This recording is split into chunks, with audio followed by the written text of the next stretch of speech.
is going on, everyone? It is episode 198, recorded on Sunday, March 3rd, 2024. I'm Drew, and hey, John. A son and father went to see a doctor since the father was getting very ill. The doctor told the father and son that the father was dying from cancer. The father was an Irishman, turned to his son and said, "Son, even on this gloomy day, it's our tradition to drink to the health as it is in death. So let's go to the pub and celebrate my demise." Reluctantly, the son followed his father to the local pub. There, while enjoying their ale, the father saw some old friends and told them he was dying from AIDS. Shocked, the son turned to his father and said, "Father, it's not AIDS that you're dying from. It's cancer. Why did you lie to those men?" The father replied, "Ah, my son, you are right. But if I don't want those fellows sleeping with your mom when I'm gone."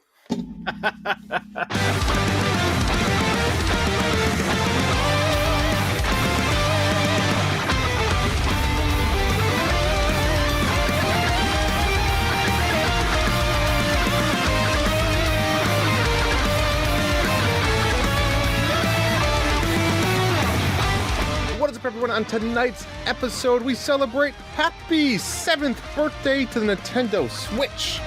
We wrap up some contests and announce some new ones. And does an old friend swing by the show to maybe say hello or goodbye? You'll have to listen. John, the weekend is wrapping up. It's almost springtime. It was a beautiful day out. I saw you were doing some outdoor activities today. I mini golf today. Good for you. Yeah, I go into they had 3 18-hole courses. That's impressive. That's crazy. And nothing was like in March superb. in Denver. They have been open all winter. It's like, I'll be honest, it's an outdoor mini golf place. Not the best one I've ever been to in my life. Pretty basic. 2 of the holes did not have green carpet. There was just concrete. Because clearly they're in the middle of replacing it. But like, I don't know when they will ever replace it. I'd love to go there in a year and see if it's there. It's the off season. I mean, yeah. Well, you got to get some green carpet. It was so hard.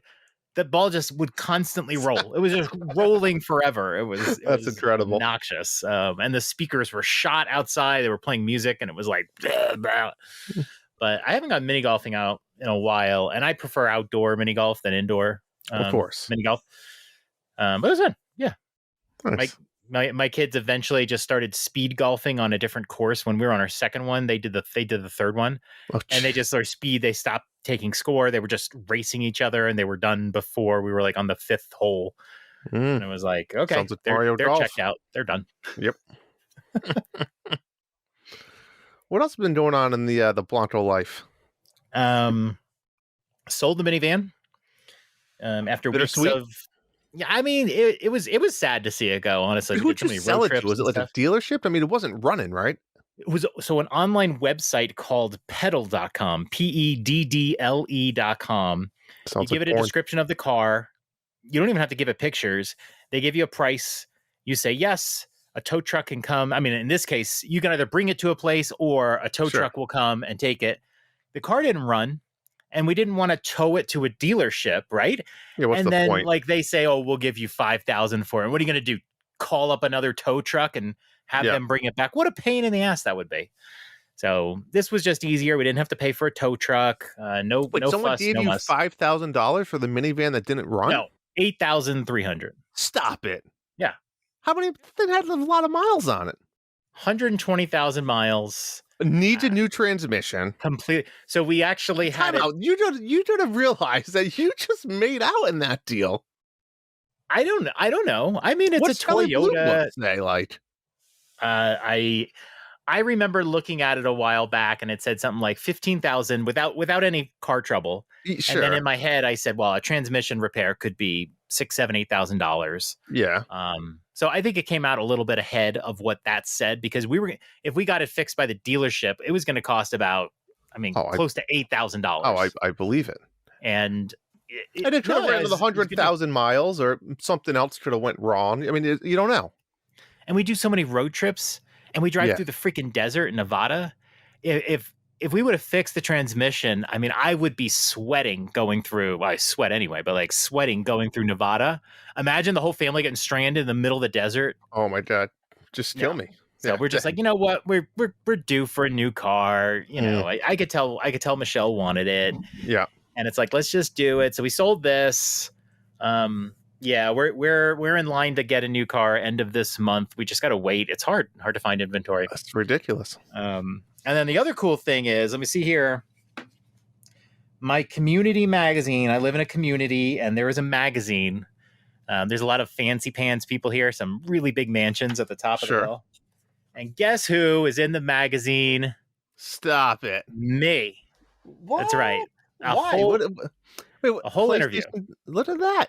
How'd you get that going? So in our Facebook group, I can't remember exactly what happened, but like back in November, I said, "Oh, I would love to know like what podcasts and YouTube channels people have in this community. I'd be curious to know. Like I really would. Who are content creators here? I would love to know, and maybe get together or whatever." Yeah. And then the person wrote me and said, "Hey, I'd like to do an interview with you for the magazine." I was like, "Okay." Was it talking about like quarterly or like monthly? Comes out every month. Wow.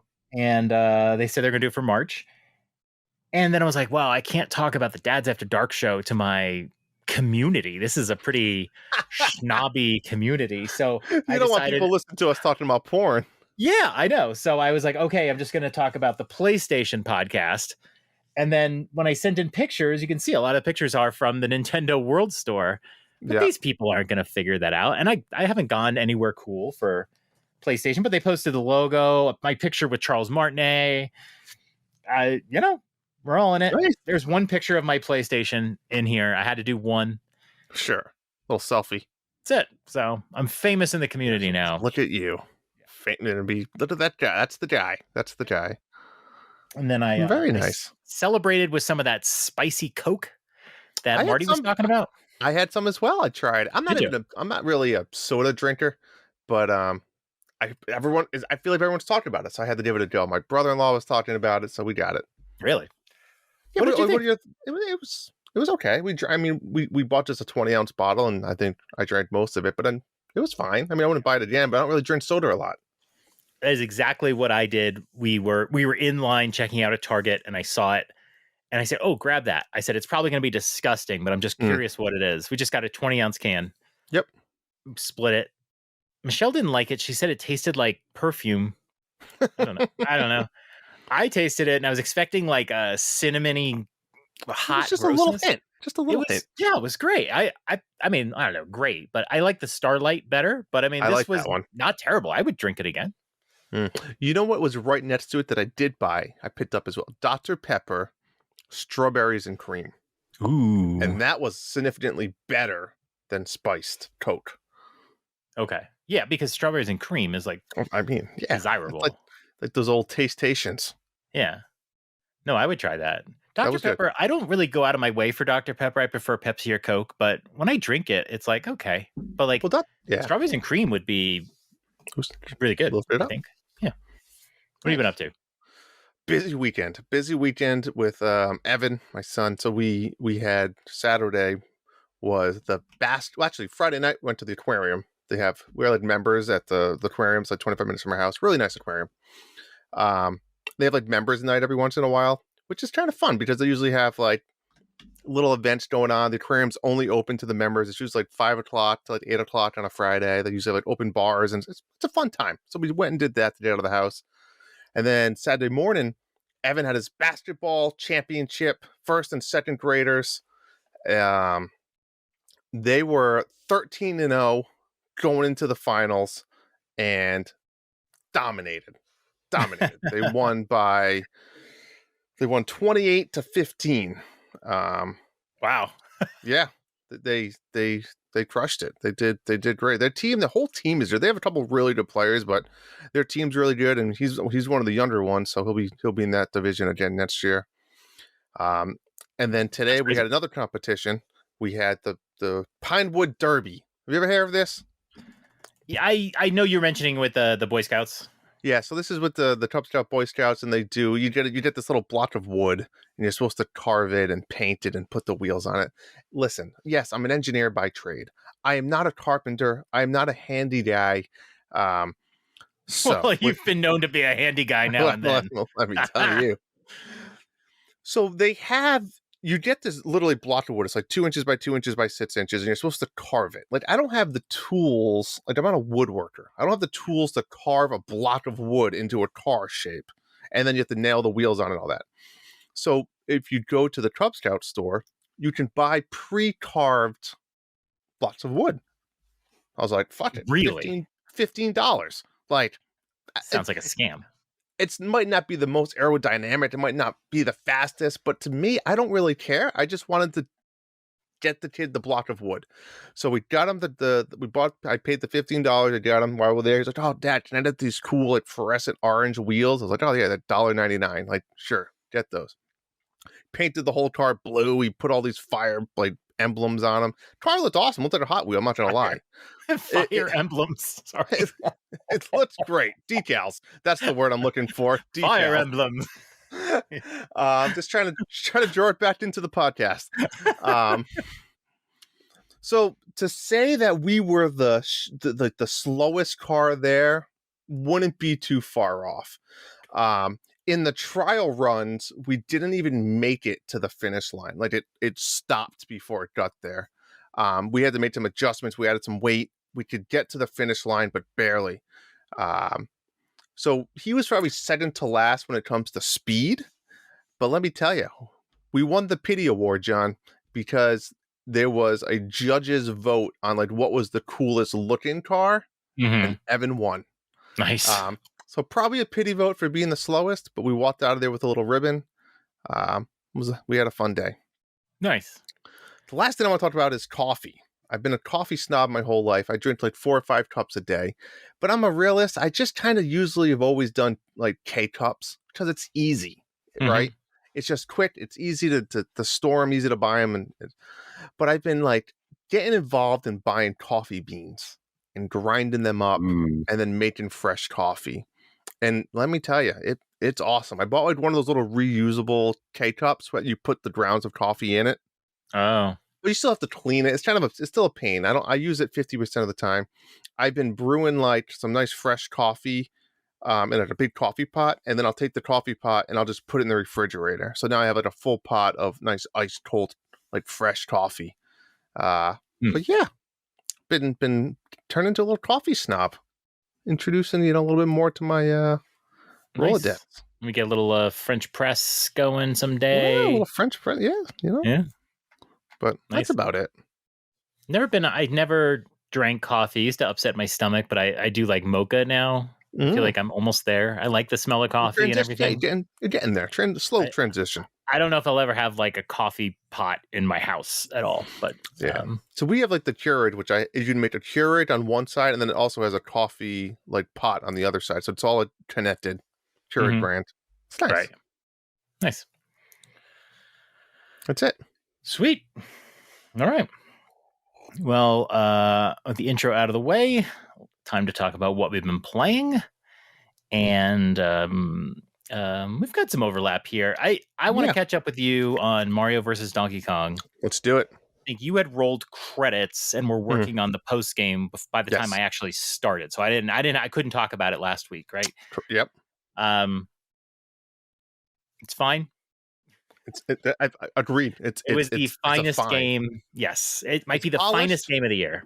It's a first party polished Mario game, but at the end of the day, it's a puzzle little game. So you did not play any co-op, right?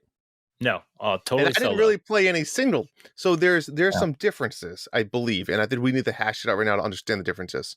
So every level with co-op, you have to get a golden key to open the door. Golden.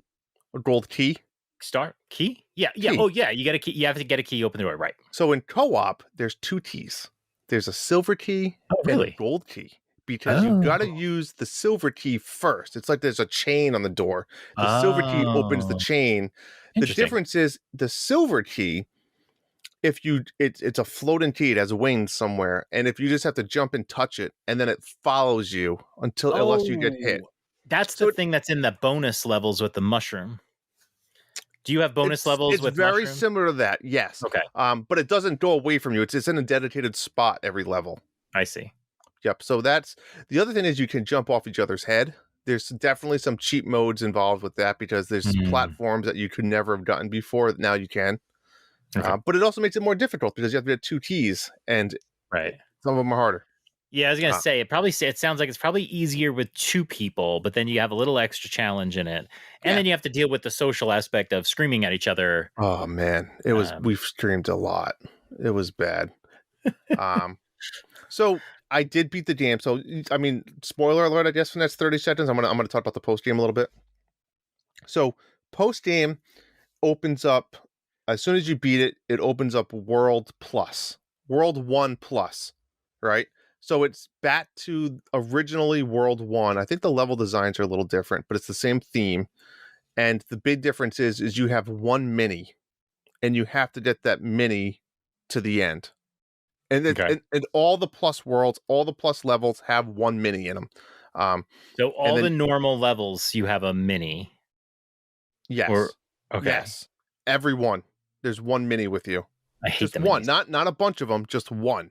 And Right. you have to, and there's little checkpoints throughout the level, and you have to get them to the end, just like you do with the other ones. If you are tuning in 30 seconds later, Drew has only just started. Okay, Just started. You should never have believed No. him. 30 seconds, never. Fast forward, hit Skip that ahead 30. 18 minutes. Yes, that 30-second, hit that a few times. So there's 8 worlds of that. Again, all the same 8 worlds. The boss battles that you fight Donkey Kong at the end of each world is a little different as well, which is kind of fun and different. Makes them a little bit harder. It's good that it's different. Yeah. The final Donkey Kong battle is also completely different and kind of cool. He's in this giant Donkey Kong like robot mech, almost like a Dr. Robotnik thing. And you have to throw barrels at him. So kind of a cool battle that you wouldn't have seen before. And then, go ahead. Question. Oh no, I was gonna say I would like to get to the end. Yep. And then I might continue this game down the road. I just couldn't do any more at that time. It was like I'm so over this. Yep. And then there's I think you probably unlocked it when you beat the game. There's 12 or 16 maybe expert levels. Did you get those? I literally, after credits rolled, I put the game away. You unlock expert levels, which are just, I think, 16. I think there's 8 and 8, and there's just like, it's just random. So the tough part is playing the second round of the plus levels boss level. You have to beat the boss without getting hit once. That's how you get the gold star. And I was doing that the whole time, right? Because that's how you get the gold star. So correct. I would reset the game once I got hit. Correct. So needless to say, update, I have every gold star you could possibly get in the game. I'm done. 100% of it. Nice. And it's still fine. It's still married? It's still married. Cool. Still fine. There was one part my wife said, Annie, I'm gonna put the control down and I'm gonna walk away and we're gonna be done playing this game now. I said, fair enough. That's just like you to quit. Quit. So I actually have to make dinner. I said, yeah, you go do that. I'll finish this level by myself. It'll be much easier. Yeah, I'll come back to it someday. I just I did 8 worlds and there's 8 levels per world. I know. 64 levels, and then it's like, okay, do that again. Do it again. And it's like, no. I don't like when games are every world has the same formulaic structure, because then your brain starts going, okay, do the first, do the second. You don't even care anymore. You're just like, get through the 6 so you can get to the mini level so you can do the boss. Yep. And then it's like, do the same structure. I was like, I wish you would change up the structure a little bit. Give me something different. Throw a mini boss in there. Do something. Give me some easy levels, whatever. Well, the difference is having a mini in every level and getting them to the finish line. That's good. No, that's good. The two of us are also playing Balatros. I'll air quote me playing Balatros. I've done 2 runs. My first run, I did the tutorial twice, because when I played the tutorial the first time, I still had no idea what I was doing. And so I had to start all over again and do the tutorial. And I was like, oh, okay, I get this now. And then my first run, I got to the 5th anti-boss. So I was like, oh, that's pretty good for a first run. And I didn't quite understand the boss. So this boss had, when you finish a hand and they give you the cards back in your hand, they are face down. And I That was just boss staring at my blows. screen. I'm That is staring the at my screen worst. going, what on earth am I supposed to do? So for like 3 more hands, I was just picking cards on the Yeah. left. Hoping Like for the the best. second card in the list was ace and they were sorted. So I was like, oh, I knew I have a pair of aces here. And Yeah. I was just doing that. And I was like, and I knew I was going to lose. And then right at the end, I realized if you discard the face down cards, you will get them back face up. And I was like, Yep. oh, Jesus, I didn't know that. Yeah. But it's a really lame, it takes away all the strategy That one and does. just hampers you. It's like, okay. They should And have then made that boss a little earlier. yeah. And then I didn't do another run for about 3 days. And I made it to like the third ante and I lost. I can't remember what it was, but it was like lame. I just, whatever. Mhm. I'll say this. As a deck, I mean, it's a deck builder. I haven't done much deck building. I'm mostly Joker building. Yeah. There was a couple times where I was able to change some cards in my hand, but I really haven't gone towards opening up packs. I'm usually very Joker centric. I know that'll change as I do more runs and I figure out strategy, but right now I'm just trying to get my multipliers up with the Jokers. And the planets are key. Yeah. See, and I don't even like touch that stuff, but I know I'll figure that stuff out. Yep. I will say that the game is well done. It's interesting to see a deck builder just using cards, and the thing about it is very accessible because a lot of people know poker hands. Mm-hmm. But when you play Slay the Spire, you have these custom cards that are sure. You have to read the descriptions and whatever. I know what poker hands are. It's very easy to learn how to play and play. It doesn't have the whole, like when I lose, so far, I'm not like, oh my God, I want to start another round and try this again. Mm-hmm. Obviously, it took me 3 days to do it a second time, and I haven't, and it's been a couple days since then. But like the next time I sit down and play, and it is a very good play while you watch Netflix game. I'll be interested to play it and try to get through it, and I'm learning as I go, and I'll play Mm-hmm. with the planets and try some of the other cards and see, because just going for Joker multipliers is not maybe what's doing, but it's going to take me some time. So I think it's a really good game. It has no story. I thought the Joker card in the beginning, I forget what his name is. Yeah. I thought it was going to be like sort of a narrator or so, but really it's just like, you're just doing these hands and that's it. There's nothing else that I see really to it, but it's good. It's a good game. So I'll be playing it with it. I'm not addicted to it or anything like that, but I'll get to it. I want to at least win one run. Put it that way. Yeah, absolutely. So I've been playing it. I feel the same as you. Kind of, it's very accessible. I do like that concept. It is polished and stuff. I guess my problem is since you have a deck of cards, right? It's quite you have a lot. So to call it a deck builder is tricky because it's such a large deck of cards, and it's like even if you're adding a few, you're not really. You might play an entire ante or entire boss without even ever getting to those cards, right? So to my point in what you were saying with the Jokers is, I feel like it is a very Joker dependent game.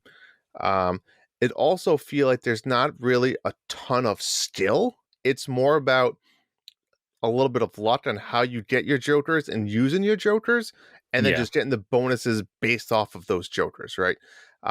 The other problem I have is when you think of a deck of cards in poker, there's only so many really hands you can play to win, right? There's a pair, there's 2 pair, 3 of a kind, a flush, 4 of a kind, straight, right? There isn't an infinite amount of like combos, right? There is a straight. It's probably whatever it is, 8 to 10 different combinations that you're trying to do for.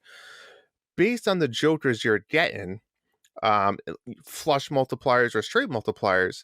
Now you're focused your entire run on that. So if I have a straight multipliers of all my Jokers are really geared towards straights, it just gets repetitive where I'm just pushing A and discarding, hoping that I get a straight. You know what I'm saying? It's not like it's really. That's only if you get that particular Joker multiplier. Sure. The point of the game I found is once you get towards the end, you really have 2 main hands that you leveled up for that run that you're trying to get. So if I'm just trying to get straights and flushes, that's all I really care about. I'm just discarding the rest and then I'm going to draw more cards and hope that I get cards that cater towards my straight or my flush. It just it gets old. I think the poker concept, which is I get the unique take of the game, actually is the opposite for me and makes it too repetitive and too dictated and not enough diversity, where it's just I'm just trying to play the same hand the entire run. That's if you get that, like what you're describing to me might be a bad strategy, right? Like And maybe it is. Maybe I'm you're playing it becoming very wrong. centric on one hand, but you really can't. I had a boss where the first hand you give is the only hand you could do from then on out. Correct. And I was like, I discarded, and then I ended up doing like a 2-pair. But then I was stuck only doing 2-pair. And the problem is that just not going to score enough. But yeah, like if you have to like just get straights, that's going to be really hard to get. I don't know. You know. I mean, based on the people I talked to that were playing it, though, that's been the strategy. Is like I beat the game on flushes. I beat the game on straights. Like that's Flushes kind would of be what I easier think than it straight, is. though, right? Isn't flush? I It don't know depends on in your poker jokers. rules if So there flush or was, straight. Given that you have like 9 or 10 cards in your hand in this game, yeah. I feel like flush is easier to get than I've straight. I always get a lot of found straights though. straights to be easier though. Oh, And really? there's a joker that you can skip cards for a straight, which was asinine. Like you Oh, could go wow. 3, 5, 7, 8, like Okay, 10. yeah, that's Like it was like easy. Like I was getting a straight every hand. So at the end of the day, the game is fun. I did beat it. I think I beat 2 runs or 3 runs. You unlock a few decks, but really the deck is you get an extra hand, you get an extra discard, you get to skip something. It's just, I didn't unlock all of them. I did not beat the game. Hambone has been playing the shit out of this game. I know he's beat it tons of times, but he does. Hambone beats it all the time. he beats it. He beats his deck. Well, he's trying to beat on Rebirth right now.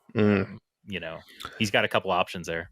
That's true. Yeah, no, the best roguelikes always give you an opportunity. You play the board, and here it does feel like my second run, I just wasn't getting the kind of jokers that were really going to help me. You need that one thing. Slay the Spire is like that too. I mean, you can have some runs that are just bogus, but you'll get the right relic matched with the right cards that you have, and then you're like, oh yeah, here we go. You know, I think the difference between like a Slay the Spire and other deck building type games is you're playing against an enemy or a boss, or and that's changing. They're different moves.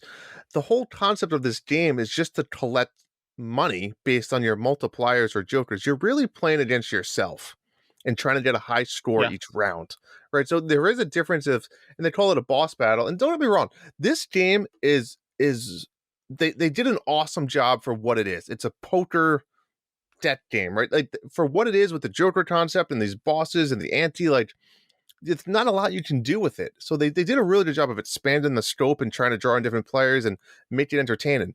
And it didn't have longevity for me. I kind of got tired of the whole loop of it. It didn't keep me interested enough. I probably played it 5 to 7 hours, 6 hours, whatever it might be. I'm done. I'm done with it. I'm not saying it was a terrible game. I think it deserved to be a little bit cheaper. Personally, I think like a $7.99 would have been a better. Oh no, I think 15 is fair. Maybe. Yeah, I think 15 is fair. But honestly, it is like a $20 type game. But 15, no, I think 15 is fair. Yeah, I think it is more casual as well. It's like playing like you said, playing solitaire.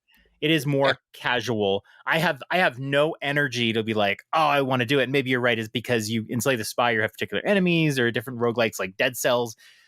You're trying to get to these places and whatever. This is just cards coupled with getting some good jokers.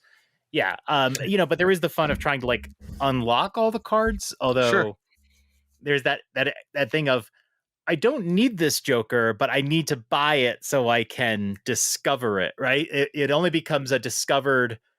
I think there's 150 jokers. Correct. And you have to buy, once you buy one once, you don't get to keep these cards ever. No. But once you buy one once, it's sort of like it unlocks and like I say, oh, you found 12 of them. And I did this with there was some other roguelike. Oh, Dead Cells, I think Dead Cells, where I'll get an item just so it shows up in the freaking jar. You know, and it's like, so sometimes I'll do runs. Like if I'm having a bad run in this game, I can totally see buying all the bad jokers I find just to add them to my collection. And it's cool that it'll actually say that you've discovered this before or not, Yep. because it helps you keep track. Sure. Yeah, but it's not one of those. Like I said, I don't want to sound super negative for the idea of a poker roguelike deck building game. They did a really good job of thinking of different ways to make it entertaining and stuff. I enjoyed it for what I played with. It didn't keep my interest from my point of view, and for that, I'm out. I'll be continuing to play it. Yep. I have been playing Pentiment, which is that Microsoft game. That first Xbox published game to hit, because this one came in before As Dusk Falls, actually. But I'll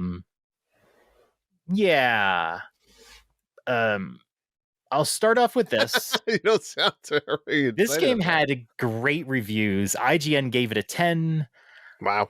This is not a 10. I mean, you got to be, I don't know. I want to watch their review when I'm done. First of all, this is not a 10. Okay. And in terms of narrative games, it's not cracking my top 10 or anything like that. I'll say this. It's it's all 2D. Great animation, not like flashy animation, but there's so many characters in this game. And like there's some scenes where they're all in the town square and they're like lighting a tree on fire. It's supposed to be like a holiday celebration. And there's like 20 people on the screen and they're all doing different things. And like it's really cool to see that animation. There's a scene in a bar where everybody's like doing a toast and they're all just like toasting. And it's like, wow, this is like so much work to get this all done. There's sort of a murder that happens. And I mean, if you don't want spoilers, I'm not going heavy into spoilers here, but if you want to know anything about Pentiment, just fast forward a couple minutes. There in the beginning, you just meet people. It's a very religious game. So it's kind of like the opposite of the Marty effect. If you don't like being overwhelmed by religion, this might not be for you. But you're in this town, you meet people, and then a murder happens. And you kind of are trying to solve the murder. Nobody asked you to solve the murder, but you just decide to like solve this murder. And then something happens I did not foresee in this game. There's a 7-year time jump. And then you have your career, you're an artist, and then you come back to the town and you're older, and that's really weird. And then you meet with a lot of these characters. Some of these characters have died since then, and you're kind of meeting with them, and then someone else is murdered. Oh, jeez. So now you have to solve this murder. It's just really weird. I don't know why people are expecting you to solve this murder. You're not even from this town. And I'm into it. But like the thing is, the decision making doesn't feel like it has a lot of weight. You can decide like which direction you want to go. You can be kind of flirtatious or you can be serious or whatever. I don't know. Nothing really seems to have a huge impact. You can get people to dislike you a little bit, but I don't know. It doesn't. At this point in the game now, I'm mostly just picking the first option. It always seems to be the most natural. The thing is, you're trying to solve a murder and you need people to talk to you. So you really can't decide to be rude to somebody because then you just shut them off and then you won't get information. So you have to constantly blow smoke up everybody's ass in order to solve the crime. I don't feel like I'm able to make interesting decisions. And with narrative games, I like to play them multiple times to see how different I can do. Yep. I don't see what I would do differently.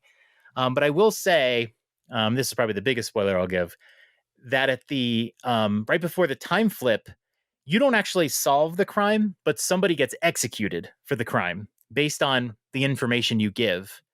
So you're not directly solving the crime. And I'm very curious to know, can different people be executed before the time flip? Because that would change a lot of what happens later. So I'll probably look that up. I don't see myself playing this one again. It's a little long running. It's not particularly engaging or interesting. And oh my God, you have to do like dinner and then, you say prayers. And then there's just a lot of like, oh, God this, God that. And it's like, can we just stick to the narrative here and like talk about the murder? I mean, there's like times where I'm doing like 5-minute conversations and we are talking about nonsense. And it's like, could we talk about this or that or the other thing? I just don't see, I can't recommend this game, but I'm going to play it to the end. And I will say the story is good enough. I mean, you really get to know these characters. There's a lot of interest there, even though it's all text based. It is, there's no voice acting. and there's lots of characters. They're very memorable. I have an easy time remembering this character, and that's not always true in video games where I kind of like forget who's who. Like I know who the people are, but it's not the most engaging thing in the world, and not going to get a second play or anything like that. I really don't know why it got 10 out of 10s or whatever. It's frankly kind of boring, but whatever. Everybody has their own thing. So I'm hoping to finish that one up. I should be able to finish it up this week. I don't know how close I am, but I got to think I'm pretty far in. Nice. I am continuing to play Helldivers 2. John Blanco's game of the year already for 2024. Wow, 76 hours in God bless to you. this game. It's all I want to do is play Helldivers. I've bought all the stratagems. I'm platinum hunting. Drew, I'm platinum hunting. Hambone, do you hear this? Wow. Solo. I am platinum hunting. I have never platinum hunted in a game in my life. And I kind of hit this point where I've unlocked all the difficulties. I can play at any difficulty I want. I try to settle in at like the hard/extreme area. Bless you. And I'm like, gosh, like, what's my motivation to play? I want to play, but I need a motivation. And I go, ooh, let me look at the trophies. I need one more trophy to get the platinum. One more trophy. You know what that is? What do you have to do? The trophy is you have to shoot the arms off of a Hulk robot and then extract while the robot is still alive but has no arms. Incredible. This is I think a 2.5% trophy, because to shoot the arms off a Hulk, you have to blast each of their arms twice with a railgun. And you really can't use many other weapons to do it. And then you have to extract without anybody else in your party killing that thing or it not being hit by a sentry. And so I keep playing this same level over and again. I'll join people's games and I'm trying to like shoot the Hulk. And I had it. I thought I had it this evening. I had shot the arms off of it, and there was only one other guy playing. Then I died, and then I was watching the guy play, and he started shooting at that robot. And I was like, no. Are you chatting with these guys, like telling them what you're trying to do, or no? We did some trophy hunting. The other night, somebody joined us, and I was on there with my friend Arthur, and I was like, hey, we're trying to get this trophy where we have to finish this level in 6 minutes. And one guy was into it. The other guy wasn't talking. And we did the level, and we were going, and we're fast, and everyone was into it. And we're like, go, get off this planet. We had a blast. And then we did some stupid one that was like 6 stratagems at once. We did that one. But I haven't been communicating with this one because it's annoying, right? It's like, don't kill this one robot. Let it live. I don't know. People, it's so frantic. Yeah, I'm going to get it. It's all I'm doing right now is just trying for it. But I'm having a blast with it. Once I platinum it, I might cool a little bit, but I still have lots of other stuff to unlock and buy on the battle pass. It's great. Nice game of the year. Glad you're enjoying it. It's just so good. And then I started playing Final Fantasy VII Rebirth. This is the sequel to Remake. Yep. And I took Thursday and Friday off of work, Drew. Wow. And I think I played, I'm going to say 5 hours of Rebirth and probably 15 hours of Helldivers. So this is not working for me. So I am enjoying it. Okay. Rebirth is a total open world. Remake was very linear, and Gotcha. Rebirth you unlock side quests, main quests. There's so much shit you had to find and do. There's towers, there's chocobo bus stations, there's so many things in this game to do. Chadley talks your ear off constantly. And it's great. It's just a big open world. It's one of those games, though, when I look at it and I go, why do I play games like this? I mean, it's like, I know I'm invested for like 80 hours. I don't want to play these long games. And you try to do one thing, and then there's like 6 icons on your map distracting you. Ooh, go here. Oh, look, press triangle over here. You can pick up an apple, and then you can use that to craft something. And they even like gamified the crafting. Like the first time you craft a particular item, you get a bunch of party experience points. After that, you don't get that. So of course I'm like, oh, let me craft this mist stuff. They had this in the first game. I never used it, but I Yeah. want to craft at least one to up my party experience points. You can upgrade. Every character has a skill tree. The weapons have skill trees. I still have those automatically done. I wish they would just do that with the regular characters. It's kind of insane. Like you have 5 party members: Cloud, Barrett, Red 13, Tifa, Aerith. You can actually set up 3 prefabricated parties and switch between them. Okay. Luckily, Cool. and this is the best part, all the characters level up when you level up. So you don't have to like, yeah, you don't have to switch party characters in and then grind with them. But I've largely settled on like a few characters, and I'm just going to use them forever. You know, Cloud, Barrett. So it always Aerith. happens. Yeah. But yeah, the game still has chapters, even though it's a big open world game. So I'm on chapter 3. And Nice. yeah, but like I like doing the side quests and whatever. It has like a Xenoblade feel to it as well. That's what it sounds like just from you describing a little bit.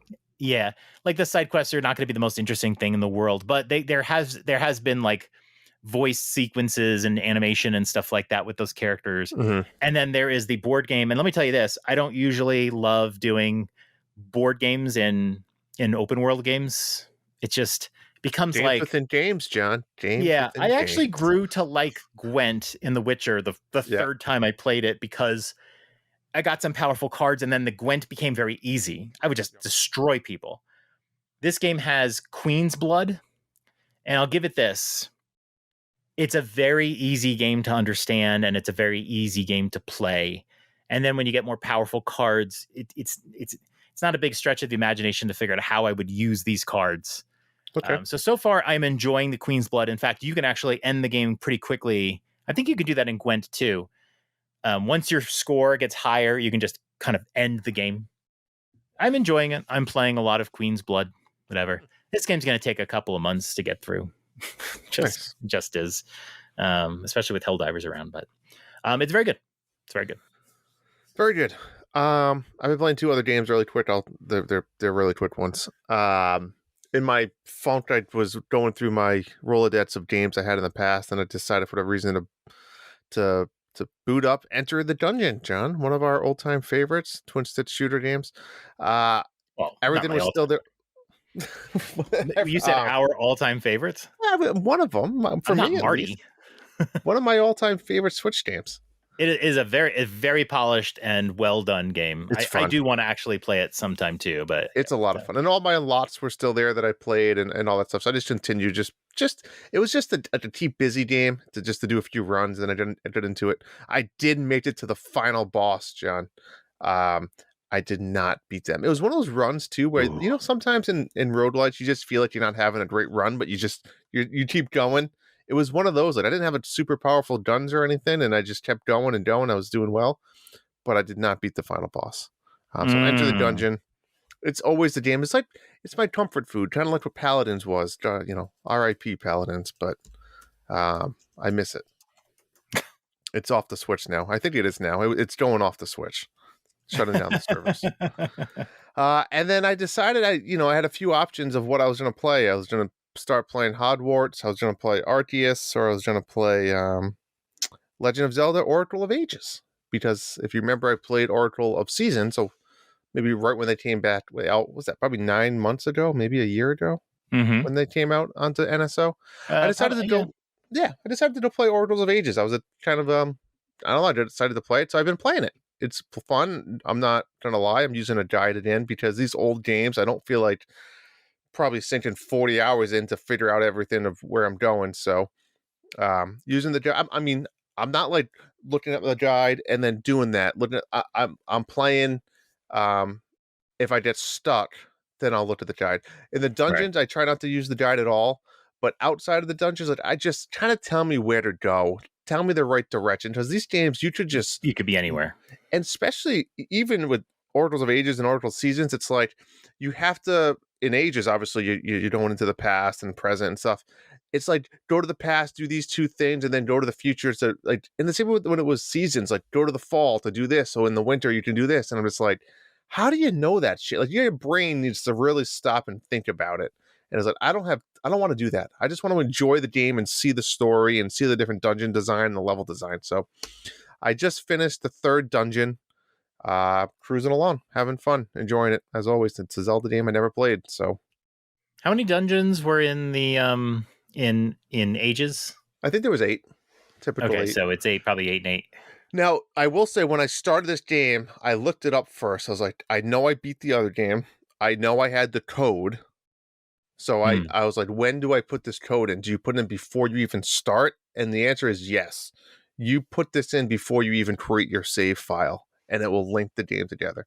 Now, the beauty about what these games do is, since I'm using a guide, there's a lot of quests, and it will be like, now go to Oracles of Seasons, and you'll be able to do this, and it will give you something. I'll be honest, I am not fucking doing that. I am not going to shut down Oracles of Ages and boot up Oracle of Seasons and go to a map I don't really remember now to find some guy and then go boot that down and boot back up. I mean, I will say with save states, it's probably very easy to do. Yeah. But I'm just enjoying the games, and then when I beat it, I put the 2 codes together, and I think there's the final boss. I'll do that. So kind of amazing that they made basically 2 Zelda games. It really is a product of its time, and all that mystery stuff is a product of its time, right? They want you to go to Nintendo Power magazine and talk to your friends on the bus, and nowadays we're just not into that sort of thing. We just want to play through the game and, don't tax me. Agreed. Interesting. Yep. Cool. I still want to play those. They're fun. I still have that little Miu device that I want to play a whole bunch of retro games on. I've never played these Oracle games. And I mean, they hold up so well, that style of Zelda, right? It's just, it's straight. They're fun. I'm enjoying it. It's so easy to just play them. Yeah. So. Sweet. All right. Let's talk Manscaped. Let's do it. Top of the morning to ya. This episode is brought to you by the St. Patrick's Day Shamrock Shavers at manscaped.com. This year, don't just chase rainbows, make your own pot of gold, and groom your little leprechaun with the leaders in below the kilt care. Say goodbye to your Clover Forest and Manscaped Lawnmower 5.0 and let your confidence shine bright. Embrace the luck of the Irish and join the 10 million men worldwide who trust Manscaped. Head over to manscaped.com and use the code NINDADS, NINDADS, for 20% off and free shipping. That's 20% off and free shipping with the code NINDADS at manscaped.com. This St. Patrick's Day, make sure your little hairy leprechaun is luckier than ever with Manscaped. Oh, boy. Nothing to say. Nothing to say after that one. Well, Manscaped, simple. Let's get to it. First off, we're gonna announce something here. Oh, hold on. Somebody has something to say. Is this our guest coming back? Who is this? Uh-oh. One Wario. No, I'm not gonna do the whole thing. Not bad. Better than I would have done. Wario, step away for a second. I will explain everything. I want to talk. No. Okay. We are hosting a review contest for March. It runs through until we announce the winner on March 31st? Yeah, so let's be honest. This is Apple review, just like we've done in the past, and it usually takes a few days to show up. So it needs to show up before we record at 8 p.m. March 31st, Sunday Eastern Time. Yeah, you do not get all of March here, so stop slacking. You're going to win a $70 eShop card. Wow! That's right, and it has Wario's face on it. $70, John. You know what you can buy with $70? A first-party AAA game. It's a lot of money. Princess Peach Showtime. Yeah. You can buy any game from Nintendo except for Tears of the Kingdom. That is $70. You'll have to get it on sale if you want to cover the tax. Use your gold coins. Yeah. $70 to a random winner. And the way we're going to do it is this. We're going to pick a random review. If you do a good review and Drew or I pick you as our favorite review, could be something sweet, could be something informative, could be something funny, you will get an extra chance to win. So keep that in mind. Do a good review for us. You entertain us like a monkey, and we will each of us are going to pick our favorite, and you'll get an extra ball. If you have a really good review, maybe you'll get 2 extra balls. Whoa, that's pushing it. 2 balls. Yeah, I mean, you already got 2, right? Yeah. So do that. We are going to announce it on our March 31st show.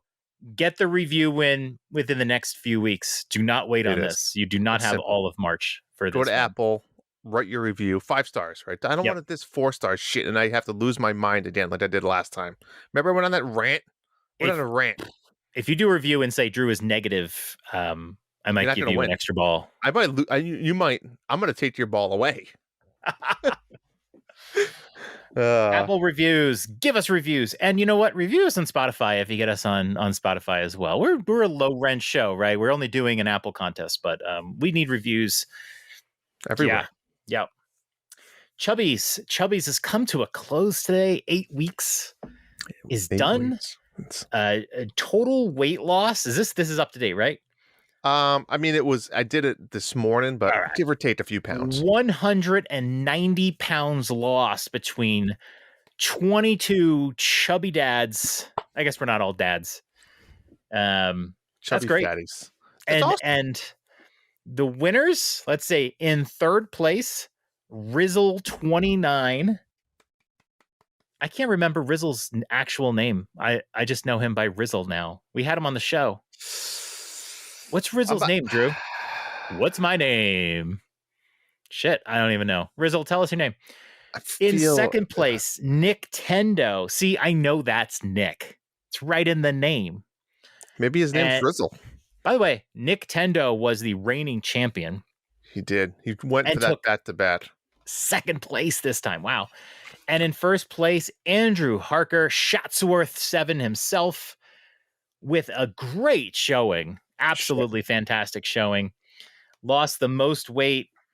Over 10% of his weight gone. That's ridiculous. Award this man the prize of pride. Exactly. And less fat in his body. Right? We don't do this for the money. We do Apple reviews for the money. We do this for feeling good, waking up and just feeling lighter. When you have sex, you're not squishing your wife as much. Just all of these reasons is why we lose weight every day. Exactly. You can have that extra Girl Scout cookie. Yeah. You've deserved it. Well, for the next week, take a cheat week, because we are going to do a Chubby's round 2.5. Playoffs. Kind of calling it the postseason. You'll have to enter into this one separately. It's really easy to do with the app. So if you already have the app and everything, not a problem. It's going to be a 4-week little sprint here.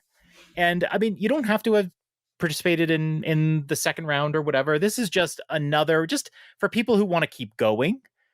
For people like me, I'm going to raise my hand, who didn't have the best Chubby's round 2. I had the whole car situation. Things got really stressful. I need a reset. We're going to do a 4-week one. It's going to begin on March 10th, and we're going to do 4 weeks. So if you'd like to participate in that, you just keep an eye out on the Chubby's channel and the Dads After Dark section, and we'll be doing that. But you got a whole week, so finish up your Girl Scout cookies. Do it up before that happens. We also finished off the Golf in It. Tell us about the Golf in It. Golf in It was quite the showing. It was so much fun. We had 10 people plus myself, so 11 partook in this amazing $2 Golf in It game. We tried to get him on the show. We failed, you guys. We wanted to get the creator of Golf in It on the show to talk about it and tell him all these amazing stories of what you guys were shooting. To wrap up the season, I don't need to get into the details. You guys knew what the season was. Again, 10 people. I'm just going to run through because I think they deserve it, right? This was a Mario Kart style format, right? Based on what place you finished in each course, we awarded you points. And that's how we came to the top 4 would move on to the final foursome to play for the money. So in 10th place, we had Matt's Power, 3 points. That means he played 1 course. Thanks for the effort. Maybe 2. Next was Navno, Ryan. He had 12 in 9th. 8th was an informant with 12. Tied in 6th was Tim, Neo Prime Tim, and Texas Trey with 14 points. 5th was Dart Platypus with 20. And yes, he had a bonus point. This was fun. We kind of brought back bounties a little bit this entire time, John. I would throw random challenges every few days out there, and we did a lot of fun with it. People enjoyed it. Kind of kept the competitive going. And now on to the top final foursome. At number 4 was Hoots with 23 points, also having 1 bonus point. Third place was Hambone Johnny with 36 points and 2 bonus points. And then a tie, the top of the leaderboard with 38 points, was Mr. Shatworth 7, the winner of Chubby Breakfast. So not only was he shredding pounds, he was tearing it up on the golf course with 38 points and 3 bonuses. And then, of course, the one and only Mr. Bob Cousy there in first place as well with 38 and 4 bonus points.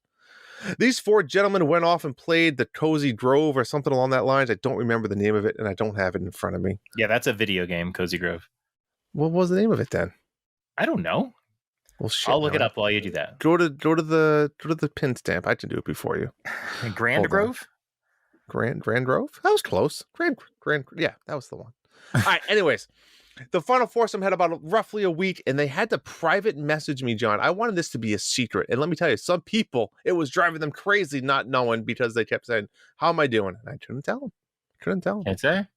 So in 4th place at 12 under par, Hambone Johnny. A little disappointed. I think this game get the best of him here. He didn't play as many hours as the other people did. He was probably busy off rebirthing and whatever else he's doing. Next time, Johnny. Next time. In 3rd place, let me just say, these scores were ridiculous. And I'm going to talk about how and why they got to these scores, because I've asked for proof and videos because I didn't believe them. In 3rd place, winning $0, but a chance of the lottery, Hoots at 22 under par. Which means it comes down to Bob Cousy and Shatworth. One of them is, well, they're both going to win money regardless. Now remember, these scores are ridiculous. In 2nd place, at 32 under par, Shatworth. Congratulations, you win $10 eShop credit. Well done, lad. And of course, that means in 1st place at an unbelievable 36 under par. That is a 2 under par on every hole. Mr. Bob Cousy, the winner, with $20. I had to ask for proof. The key to this game, if you guys did not know, was using the power-ups, right? And it was tough because it never really had a good tutorial. You had to go to controls to understand how to use them. Cousy sent me a video of a par 5 where he was driving the ball ridiculous as it was a high level. And there's a magnet, kind of a magnet one that you get, power-up, where it kind of bounces towards the hole. And if you use it correctly, it kind of is like a magnet and it gets sucked towards the hole. He had a video, hole in one on a par 5. Sounds like your mom. That's right. 4 under par, 1 hole. Congratulations. Thank you for everyone who joined. And now we have the lottery. Remember, it only takes 1 ball. 2 under par is an eagle, right? Yes. All right. You said 2 under par twice tonight. I'm like, well, no, it's an eagle. He eagled every hole. Every hole he eagled. Well, I mean, average. On average. On average. Yeah. On average. Crazy. Ridiculous. Congrats, Cousy. All right. $10 lottery winner. John, do you have the randomizer up? I have everyone's balls assigned to them. All 8 of you. Cousy and Shatworth are not eligible. They won money already. The rest of you are in there. I've assigned your bonus balls. Numbers 1 through 135. Have you laid out, John? Hit that button 10 times. Give me a winner. 10 times. 1, 2, 3, 4, 5, 6, 7, 8, 9. And the 10th one is number 111. 111? The winner of this monthly Mayhem Dolphin. It goes to the 6th place Ninformant. Only takes 1 ball. He had 13. Congrats, Informant. $10. We will get that over to you. As always, everyone, thank you for playing. We'll try to figure out another one soon. The man is magic. Yeah. The man is magic. Magic handy. Magic handy. That wraps up Golfing It. Awesome. We're getting nets. Great job, everybody. Good job. Well golfed. Well golfed. Well, Drew, we are recording this on March 3rd, a date I will never forget because I spent months asking Alexa how many days until March 3rd, because that is when the Nintendo Switch came out in 2017. Oof. Switch is 7 years old, 132 in console years. Definitely. Years before COVID we knew existed. I mean, think about it. So I put together a list of facts to put the age of the Switch, who is now 7 years old. Was Lost still out then, John? I have some facts I don't know about Lost, but let's go with. Do you know what one of the so I wanted to know what is one of the biggest, most well-known video games that released around the time? I mean, besides Breath of the Wild, sure, and 1-2 Switch, of course. That came out around the Switch's launch date. To put into perspective how old the Switch is at 7. Nier Automata came out on March 7th for the PS4. That's how long ago the Switch came out. We have since gotten that ported over to the Switch. Wow.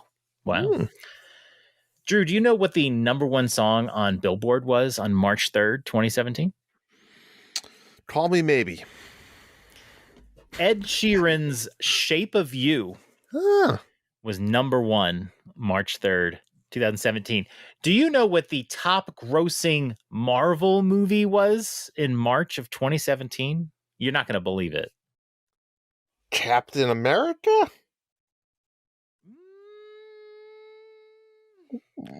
You're not going to believe this movie came out March 3rd, 2017. You ready? Sure. Logan.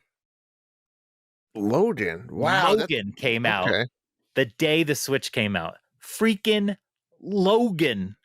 And guess what movie's coming out? What is it? Deadpool with Wolverine. And this is like the grand return of Wolverine since Logan. What's Logan?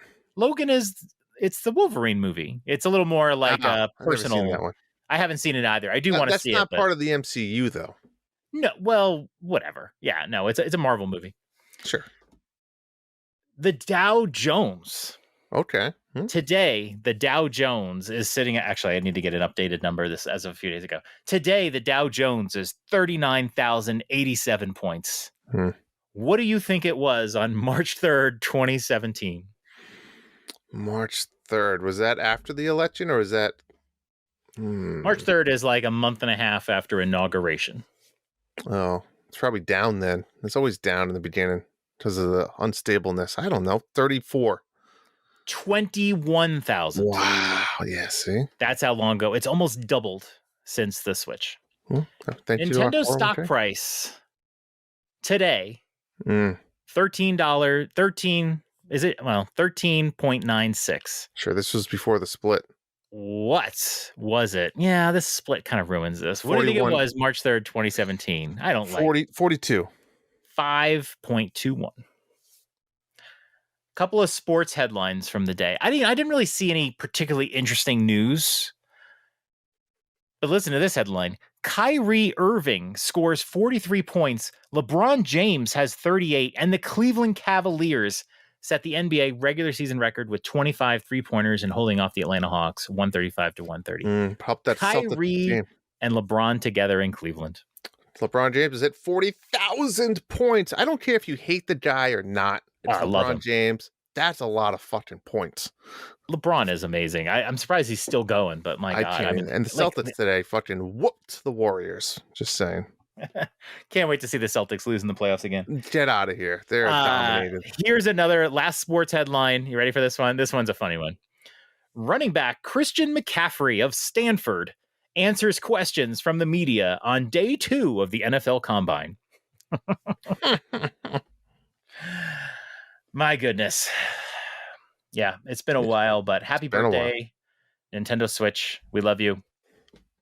We would like to see you pass on and give us the next hot thing, but we love you. And it's like, my favorite console.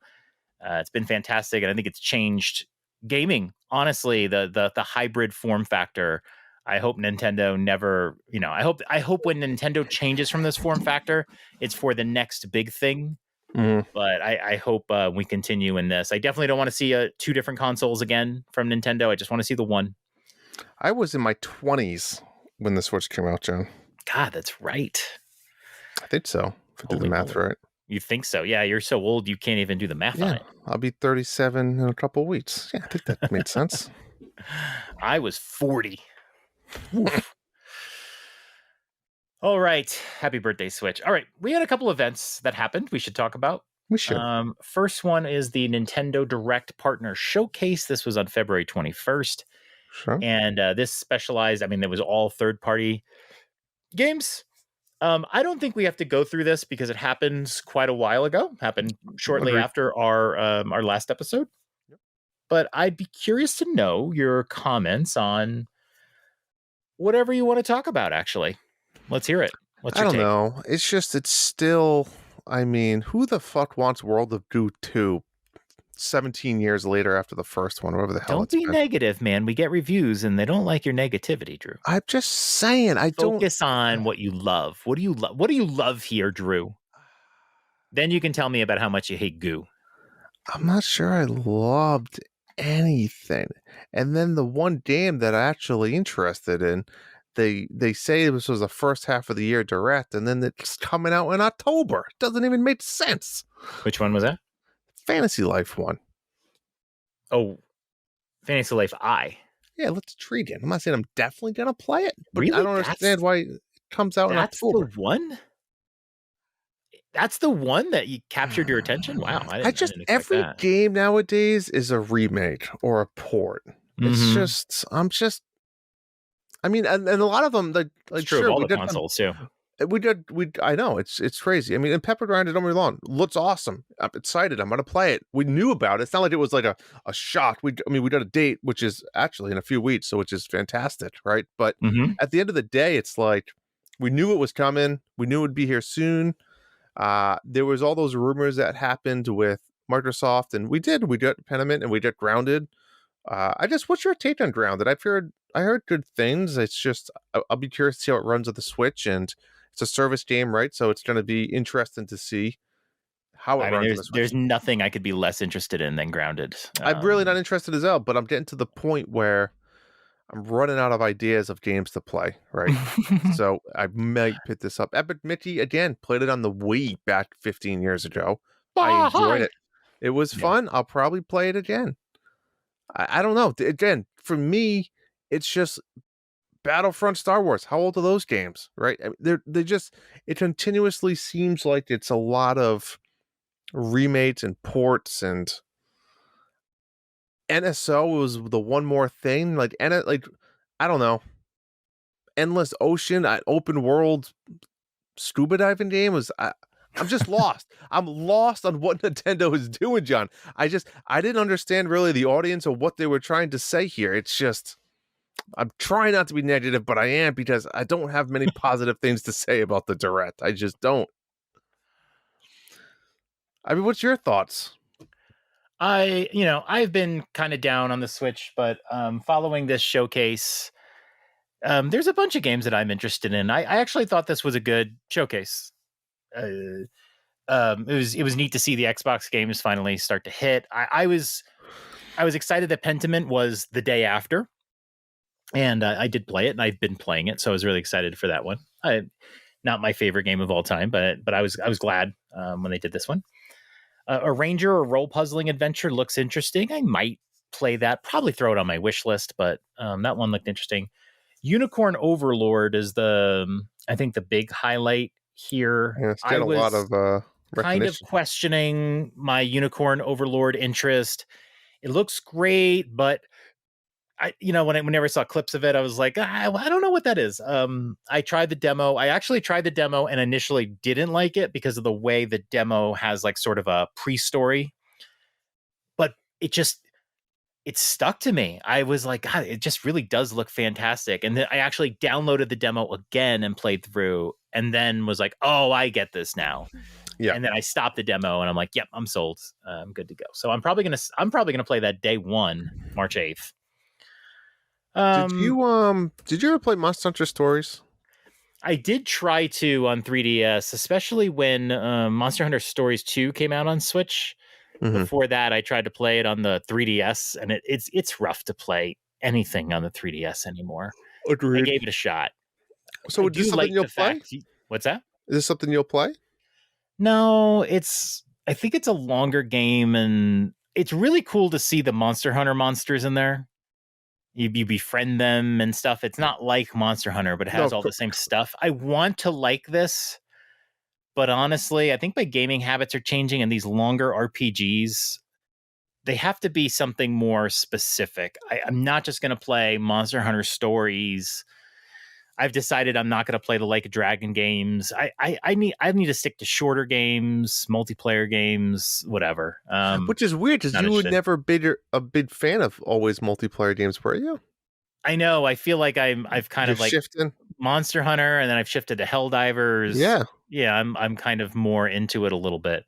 I just need games that I can play and not feel like I have to commit a huge amount of like that Persona time. Like I feel like I need to get away from that stuff because I get excited for them and then I start playing them. I'm like, okay, I'm gonna be here for like a month and a half. yeah. I like I like like, 3 of them a year, maybe. To be yeah, honest. yeah. I'm not gonna swear off of them, but I gotta pick and choose, and I'm not gonna play every one. But I want more of like the Balatros and the roguelikes and whatever games I can go in and out of and not feel like a Sure. huge time commitment. Anything else?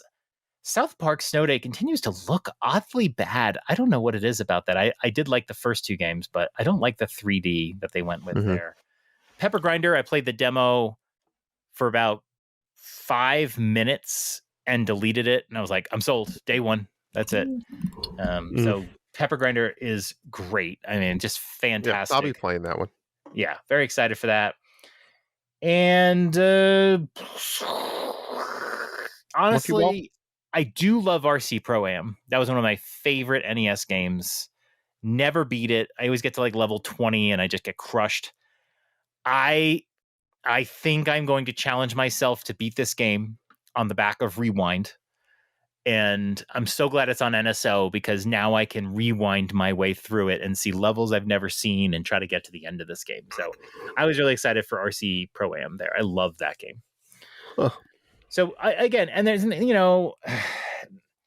in terms of what I'm interested in and whatever, it's like, yeah, not all of these games, but the games that I did, like Unicorn Overlord and Pepper Grinder, just those by themselves, I'm really excited for. And this Arranger game too at some point.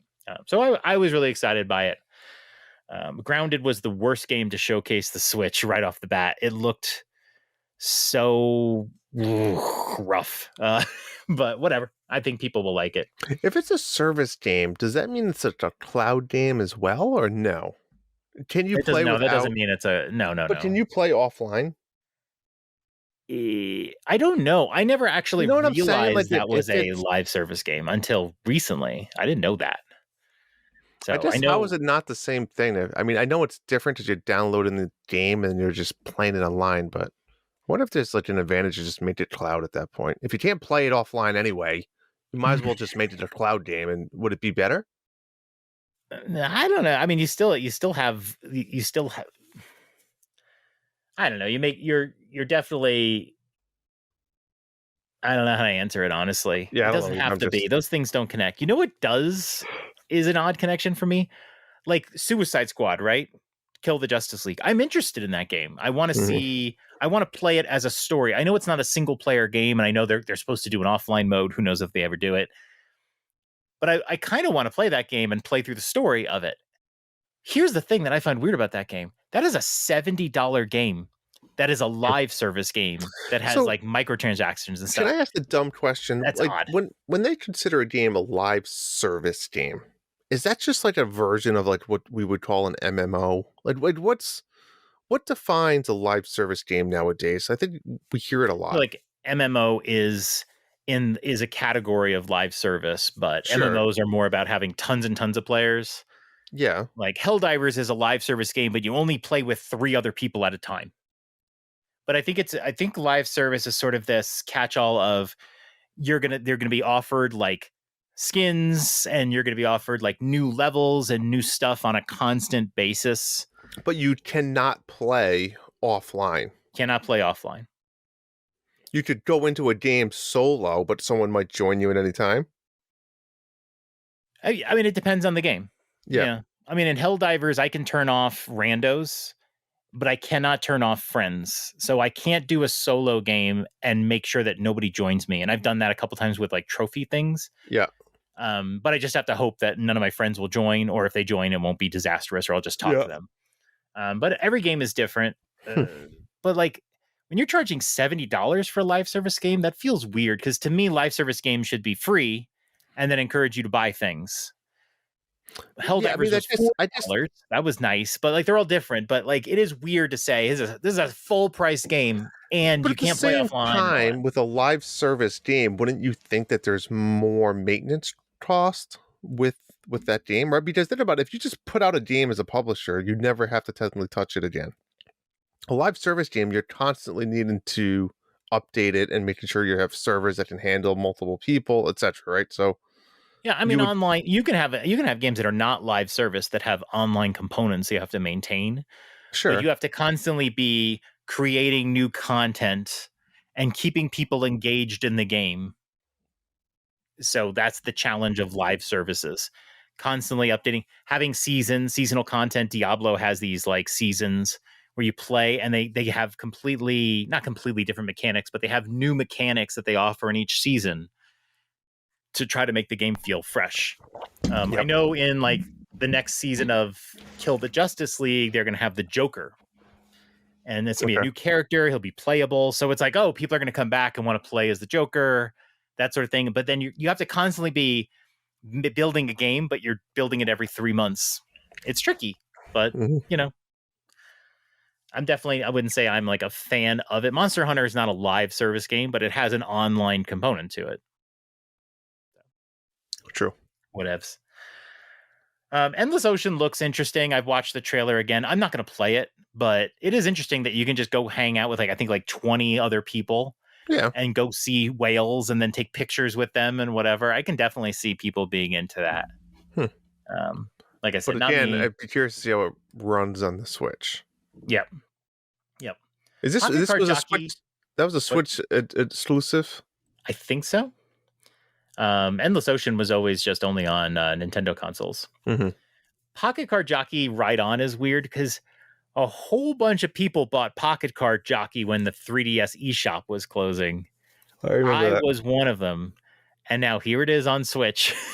It's like, But is okay, the same game or is this like a sequel or anything? it probably has some different mechanics because it's not on a touch screen or whatever, Mhm. but for the most part, it's the same game. I think they put it on mobile as well, so it's probably similar to that.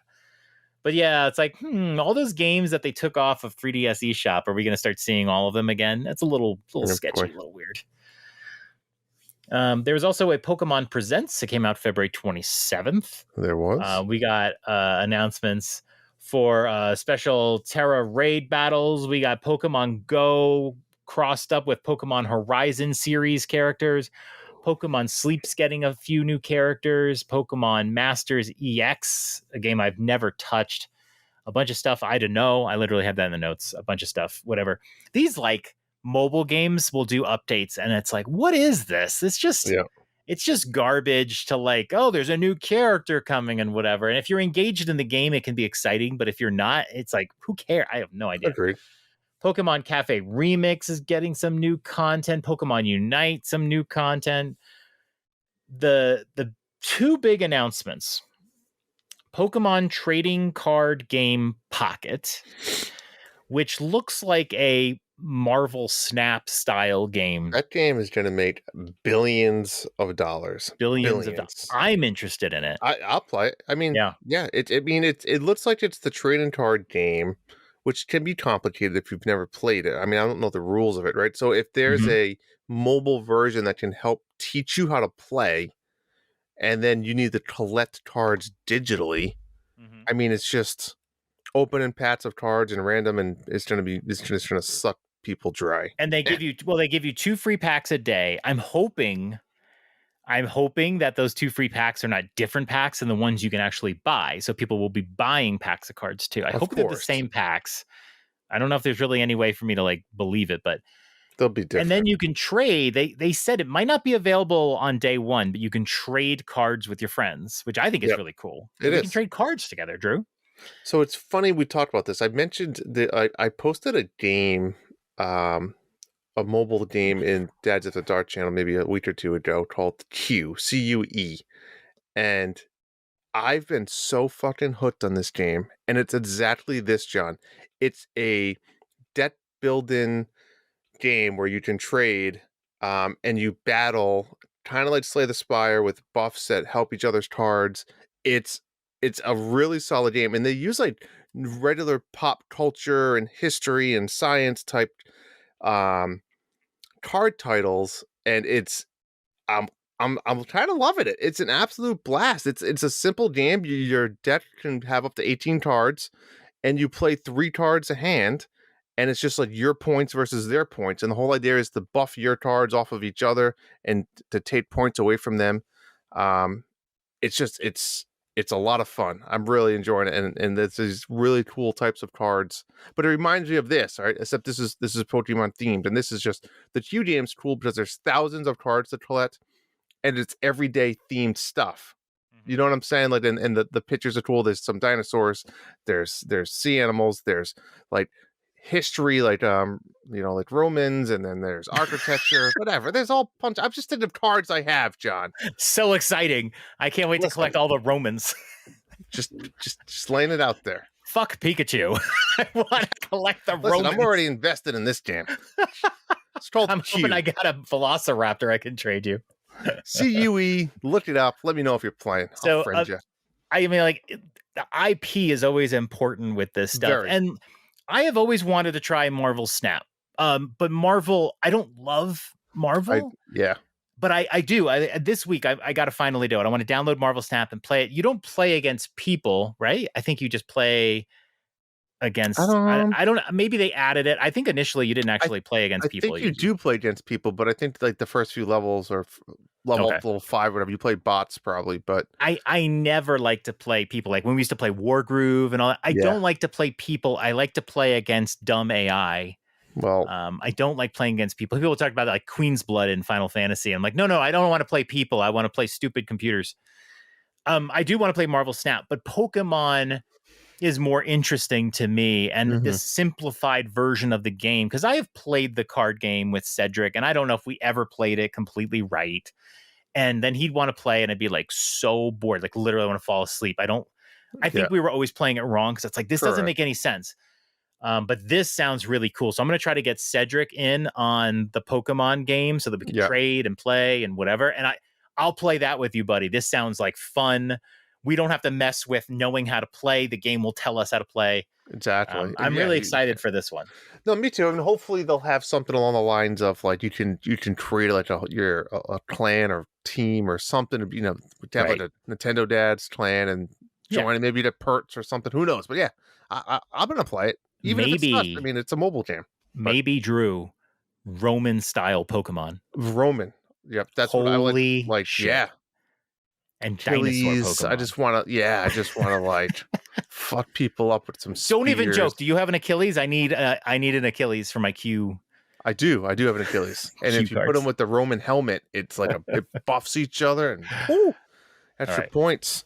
No, I'm really excited for this. I hope we can get a community channel for this one. Tim, if you're listening. I know we have a Pokemon channel, but I mean like a specific one for this. We need dedicated pocket. And then the big announcement, which I felt like a little anticlimactic. Pokemon Legends Z through A. I don't know how they pronounce it. And so this is the follow-up to Pokemon Legends Arceus. And I loved Arceus. Yep. The only depressing part about this announcement is they didn't show anything. This was just like random teaser graphics. There was no gameplay. Nothing was shown. So I'm not. And it's going to be 2025. I'm not into these other past Pokemon game stuff. So is like the point of this game is going to be all like in a city, which is kind of cool. It's not the normal. They're all in a city. What's the difference? That's not necessarily true. I mean, then you go out into the wild. I want this to be like the whole city. I want this to be like you go in the back alleys to get into blow. Like I want it to be. I don't think that's what this is going to be. Okay, damn. I think that's some other games you've been playing. That's Cyberpunk. Cyberpunk. No, it says a new adventure awaits within Lumiose City, where an urban redevelopment plan is underway to shape the city into a place that belongs to both people and Pokemon. Please look forward to seeing it for yourself. But this is like very similar to Pokemon Legends, Detective Pikachu, whatever. but they didn't show anything. So it's like, cool, I'm glad. But like when we see something, we'll see something. There's too many great games that are constantly always coming out for me to get excited about an announcement about, of course they should make another Pokemon Legends, because Arceus was so good. I think that might be my favorite Pokemon of all time. I need to play it. I need to just play it. Yeah, at this point, you've played a lot of the Pokemons. It's so different. It's really a lot of fun. So that's it. I mean, so I thought that was it was a good Pokemon Presents from the fact that there's a whole new game coming that I'm really excited about. All the other announcements, I don't really care too much about them. But like when you get one big thing, that's all you need. But listen, I know I agree with you, right? And I know people hate on it, but at the end of the day, it's a Pokemon Direct present, whatever you call it. If there was a Mario Presents and it was talking about the update to the Mario mobile game that we play, and then the Mario Sleep game that we play, and the existing Mario Odyssey game is coming with new characters that are I mean, we would be excited, right? So just because all of us aren't diehard Pokemon fans, I mean, this was a legit Pokemon Presents. Like, I don't know what people expected. They weren't going to announce 5 brand new Pokemon console games that would come to the Switch. Did you ever play the Pokemon, the teeth cleaning one? I have not. You were a big fan, weren't you? I collected all the Pokemon in that one. Good for you. Yes. I mean, I guess if you're playing it 2 times a day, right? I mean, the dead probably goes quick. I mean, I would like brush my teeth and be like, yeah, let's do this. Be like, I mean, they have to do these Pokemon Presents every year on February 27th. They did it to themselves. Yeah. They can't all be winners. They're not going to be every year flush with new announcements. But this was pretty good considering. I thought so. Yeah. I mean, this could be a mobile game that I play a lot. 12 minutes, nice and short. Like, I thought it was packed with all their games and their current updates and a couple new announcements. And yeah, it is. I mean, it is what it is. I thought it was good. Very good. Yeah. Is Miley Cyrus hot? Yeah, I have a question for you. Is Miley Cyrus hot? I can't decide. Hell yeah. I think she is, right? I mean, you see all these raunchy things that she does and wear. She's getting like banned from countries from performing because she's like doing weird shit on stages. She's covering up her like nipples with like the black Etz tape, and it's like twerking. She has long hair one day, short hair the other day. I can't keep track, but yeah, I think she is. I think there's something about her that the bad girl in her. And I can't keep track, right? One day she's the bad girl. One day she's back to being innocent and is like, I don't know where she is right now in her life, but I'm into it. I feel like I'm into it. We had this discussion with like the threesome thing, right? And I said, you know, if I had to say like who's the best looking celebrities or whatever, I wouldn't put Miley Cyrus up there. Agreed. But in terms of like attitude, personality, she'd be just like so much fun. Right. Yeah. She's awesome. I love Miley Cyrus. All right. I think we're on the same page then. She's not the hottest person out there, but would I? Absolutely. And like you said, have a good time. I'm glad you finally come around to it. She'd be getting that blow in the back alley. Nah, man. I want to trade cards with her in Pokemon. I want to trade. Hey, maybe she's a diehard fan. Who knows? She seems like she is, right? If Miley Cyrus was a Pokemon, who would she be? Oh God, I don't even know. I can't play that. I don't who's that weird one that has like the big tits and like it looks like she's wearing like the blonde wig? Oh, like, wobbles along. She looks like an eggplant. Kind of. Yeah. Starts with a Jinx. Jinx. Jinx. I think that is it. Yeah. That's Miley Cyrus. Yeah. Wild card. You never know what you're gonna get. Wild card. Mario Day is next week. Mario Day is next week. Do you have any big plans? No. Do you? You doing a cake? You making any? What is it? Every Sunday? year I Sunday. dress up as Mario, and Michelle and I have sex, and I make Mario sounds as good as an informant can do. That sounds fantastic. Top quality. Can I watch? No. Maybe I'll do something. Maybe I'll embarrass my kids and dress up as Mario everywhere we go. You can watch the Mario movie. Like, that's a thing you can do on. Just look at my calendar. My daughter and wife are going to the local theater to see Frozen, the Broadway. So me and my son have the day to ourselves. I got to do something Mario related. Yeah. Do you think we'll see anything besides random posts from Nintendo? Like, will there be anything? Bring back Mario 35? Anything out of the a new NSO game? I'm just asking. It would be cool for them to just bring it back For a week. And then put it away. I think all of those kind of 99 games get boring. I mean, Tetris 99 still has, people love it. I still want to keep playing it, but I never do. But yeah, all the other ones have always dropped off. Pac-Man dropped off. I mean, even F-Zero, I got bored of F-Zero after not even a week. I don't know. But bring that one back just for fun. Of course, everyone would get mad when they take it away again. Maybe they don't want to do that. But no, I don't know if they really do anything for Mario Day. They'll just do some social media posts and call it a day. Some social media. They hope to get in the news, and that's it. They're not going to announce anything. We're still kind of waiting. Would be cool if they announced like a console on Mario Day. Yeah, it's not going to happen. No, I think it's dead. I'd like to think they do something, but it's also a Sunday. True. Yeah, you put in it's easy enough to schedule a post and then it goes out on the day. You can do it during the week and it'll come out. No big deal. Yeah. I just don't think they'll do anything. I hear you. Is there a Mario Day observed? Maybe that Monday or maybe that Friday? I don't know.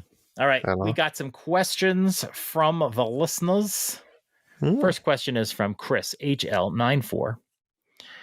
If the rumors about Switch 2 being delayed are true, could it be the chip shortage that is behind it? And he's alluding to the rumors that the Switch 2 is not coming out until March around this time, 2025. Chip related? No. I don't think so either. You know, we're actually building chip factories in the United States, which I think is really freaking cool. I mean, you gotta remember too, like if the Switch was supposed to come out this year, they ordered those chips 5 years ago. They knew what the specs were. Mm-hmm. So no, I don't think so. I don't think so either. I think they're just they're being Nintendo. I think they're being cautious and they're riding the high on the Switch, and they're gonna do what they want. Whether they give a I mean, again, I'm gonna reiterate what everyone should already know. Everyone listens to this podcast. Everyone listens to Nintendo Dad's podcast. You are in the 1% of people that give a shit or even are thinking about the Net Switch. The other 99% of the world doesn't give a shit and is very happy with the Nintendo Switch as it is today. It's just what it is, right? And I think we live and breathe. Every morning I wake up and I'm hoping for Nintendo Direct, or I'm hoping for a new system. It's just part of who we are. But remember, we are the 1%, and we live in a world where we read our social media follows are Nintendo or video game related. And we know about what a PlayStation Presents is, and we know about these other Xbox Directs, whatever they call them. We live and breathe it. 99% of the other people in the world they just play video games, and when they see something new on the shelf or they see a commercial on the TV with Keen and Thompson, they go, "Oh, look at that, it's a Switch game." That's what they do. We're not those people. We see it and we think it every morning. I pity them. Maybe I envy them, because here we are wanting a new Switch. I pity them. People don't even know, think two shits about it. we need Sydney Sweeney to do an ad for the Nintendo Switch. Is what we need.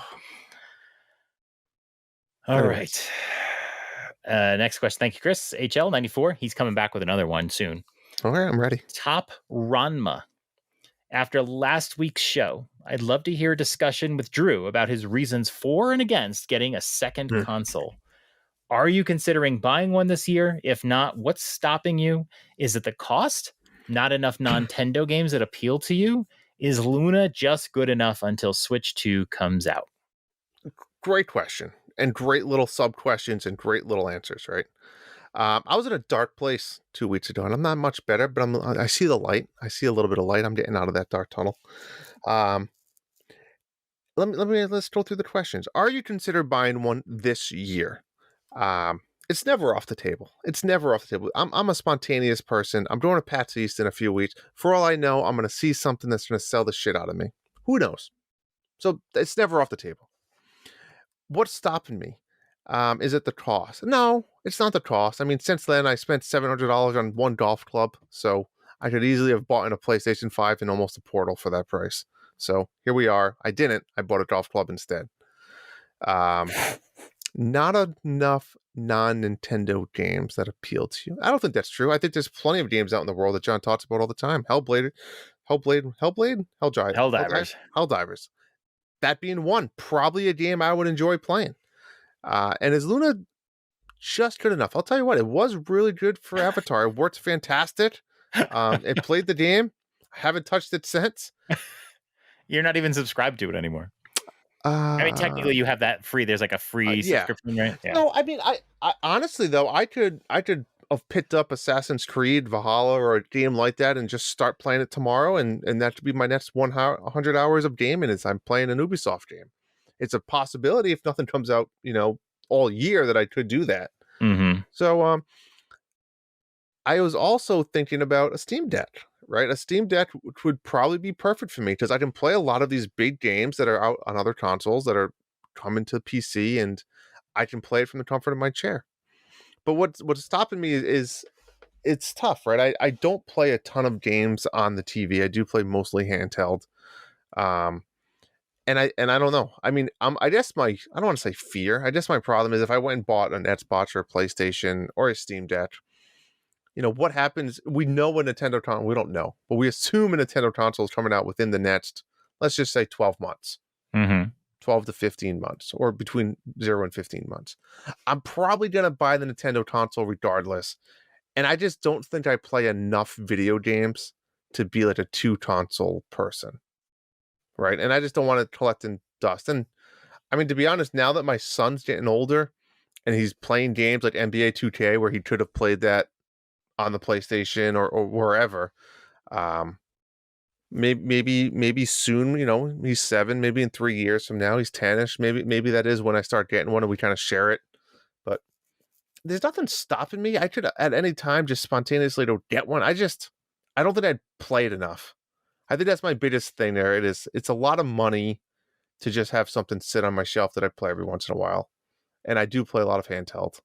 But things are changing, right? I mean, Game Pass is coming out on smart TVs and on your iPads, and PlayStation came out with the Portal, and these, like, there's... Now, get that shit out of here. Look, if you get another console, you're getting a PlayStation. Yeah, I probably would. I've got a PlayStation. Hambo's got a PlayStation. Kuzi has a PlayStation. If you get a fucking Xbox... No, I would get a PlayStation, I think. Yeah. Got to join the cool kids here. I would. And I think I love the idea of getting that Portal little device. But again, between those two things, you're talking, what, $800 probably? Yeah, but you can't think of it that way, right? I mean, yeah. I mean, I say you get the PlayStation 5, and then like maybe Evan is playing, NBA 2K on it. Yeah. Right? Look gorgeous on there, whatever. It's not going to collect dust.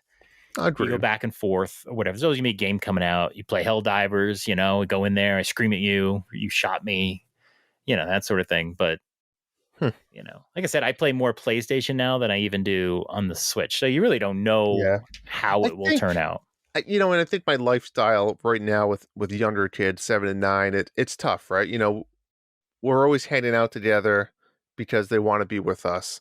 Right. If they were older, like your kids, John, I think where they don't even want to be in the same room with me, it's easier for me to play a game like that on the TV or go up to my own office space and my own, room and play those things. But right now it's like, oh, we're watching TV together, or we're playing, like we're all kind of hanging out. Right. Right. So I think that caters towards the handhelds, where if they're playing, if he's playing NBA or my daughter's on the iPad and we're all just kind of hanging out, my wife's doing a puzzle, I can just grab the Switch and play Oracles of Ages. It's easy. I'm not going to be able to play a game on PlayStation that is, swearing or nudity or like it's just, or hopefully all of that. Hopefully all of those, but not at 2:00 on a Saturday afternoon. We're all just hanging out. Yeah, but don't stereotype it. I mean, like Horizon's a great game. There's no nudity or whatever like that. Last of Us is maybe a little more violent, but it doesn't mean that those are the games you're necessarily playing either. Agreed. There's family games. I know. There's family games. There's nothing stopping me. There's nothing stopping me. When you asked this question, I mean, I swear to Drew, I thought Drew was about to do a pre-order for Steam Deck. He was like talking about it so much. He's like, maybe Steam Deck is the thing I get or whatever. I'm like, oh my God, he's going to buy the Steam Deck. And those aren't cheap either, though. They're not. They're not cheap. You get the OLED one, and then you got to get one that has a decent like hard drive space. And it's like, by that time, you could have probably bought a PlayStation and a Portal for the same price. Probably, yeah. But all right, good question. We'll never know with Drew. Never know. Hambone. Sometimes we get a lot of good questions. This is a really weird question. We'll be honest here. What should what should they name the Hammer Kid sequel? Will not accept Hammer Kid 2. I need a subtitle at minimum. Drew, why don't you share your ideas and I'll have give a few. mine. I have 5. They're not the best. They're fun. Hammer Kid keeps on hammering. Hammer Kid meets Screwdriver Gal. Hammer Kid nailin' wood. Hammer Kid goes hammerless. I would not buy that game. And Hammer Kid gets a new toy. Adorable. My suggestion is Hammer Kid 2 at once. two hammers, one nail.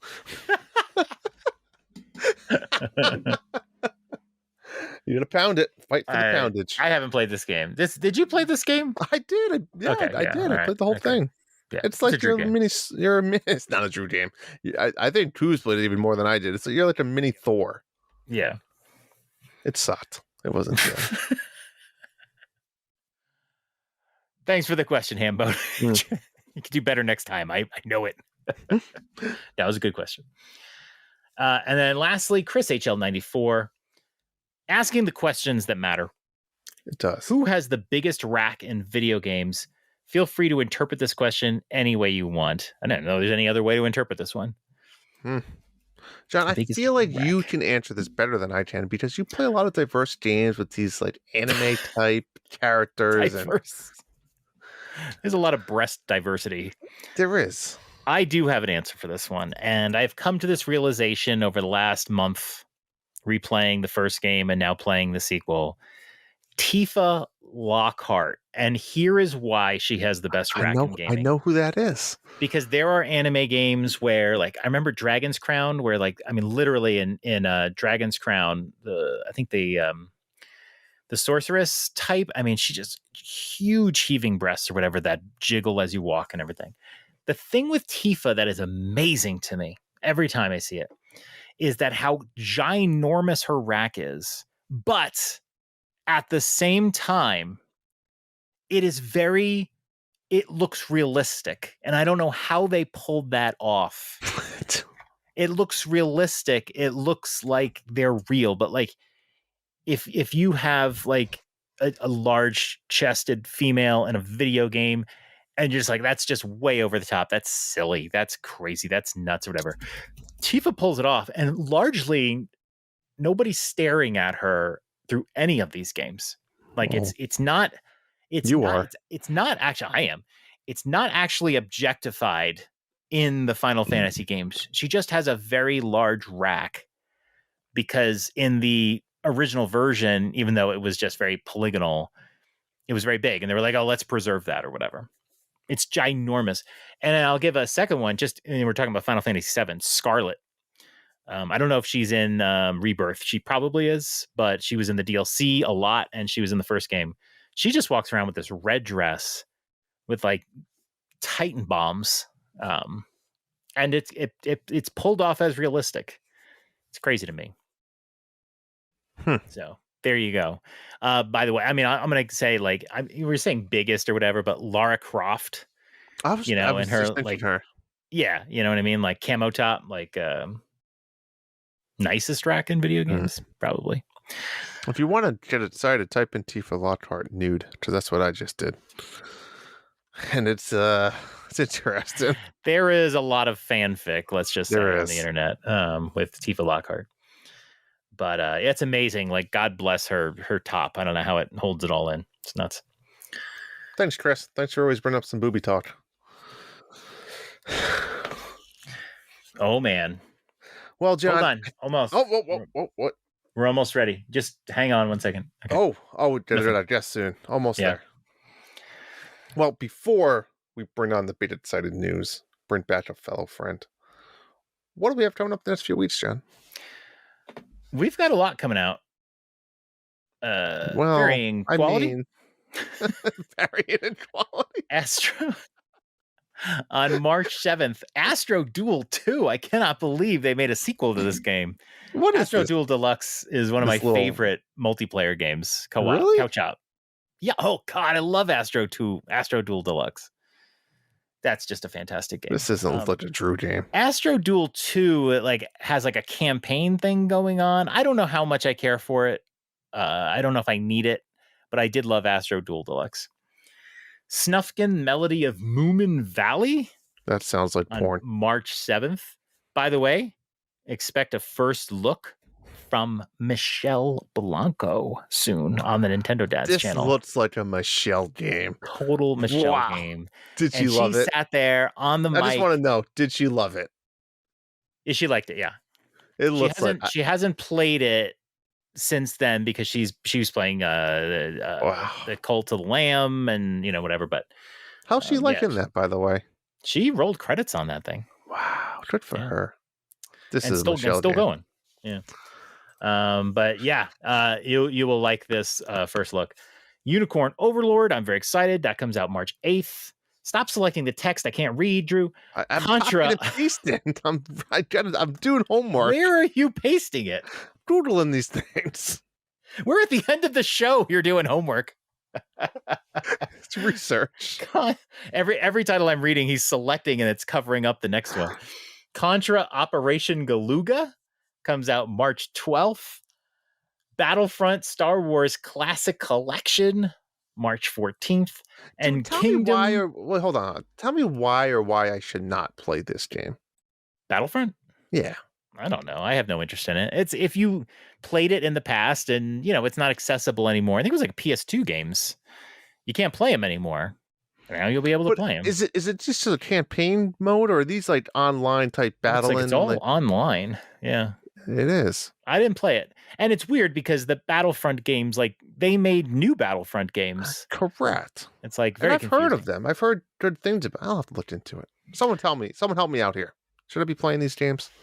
I think it's going to come down to if you played them in the past, you'll love them. If you didn't play them in the past, you might find these to be a little gross. That's my guess. It's actually a great assessment. It's a great assessment. Right. I mean, that was GoldenEye, right? Nobody played GoldenEye who didn't play it. I played it. And I was like, I don't like this because I didn't play it when Kingdom Come Deliverance Royal Edition, March 15th as well. This section got a little fattier after the partner direct. I think originally there was only 2 games here, and we ended up with 6. It's your quality comment earlier. I feel like that was maybe geared towards this game. Contra. No, I mean, Is this a series? Is this like a known Kingdom Come? Yes. Where do you think princes come from? So good. What? Kingdom Come Deliverance? It's delivering, all right. I don't know. We don't have that big game. I think Unicorn Overlord is going to be a very good game, but I think for most people, it's not a game that everybody's interested in. It's more of a niche game. Yep, it's good timing though. Yeah, there's no exciting game here. Battlefront, if you played Battlefront, if you're super into Contra, maybe you like it. This Galuga is like a kind of a remake of the first game, but it's different. But there's nothing really to sink your teeth into on this one. So, play Helldivers with me. It'd be more fun. I wish I could, John. All right. With that, we are leaving, and we promised that an old friend was going to be coming back to the show. As we say goodbye, we will bring in our friend. But for now, Drew, say goodnight to the good people. Good night. Night, Dads. Sadie, take it away. The Dads After Dark show is part of the Nintendo Dads family of podcasts. You can subscribe to us anywhere podcasts are available. And if you're using Apple or Spotify, please do consider leaving us a 5-star review. Pretty please? Find us on Threads, Instagram and TikTok at @NDadsAfterDark, or you can leave us a voicemail. Check the episode notes for details. Join us on the Nintendo Dads Discord in the Dads After Dark show channels. That's where we chat and participate in monthly Mayhem contests, game tournaments and other fun activities. Get access by joining the Nintendo Dads Patreon or by subscribing to their Twitch channel. Check out our Substack at dadsafterdarkshow.substack.com for articles, links to social media, and our merch store. Fancy a t-shirt, perhaps? A big thank you to Family Jewels for our show's theme music. Check out his YouTube channel to hear other awesome Nintendo cover tunes. That's all for now. Good night, dads. Sweet dreams.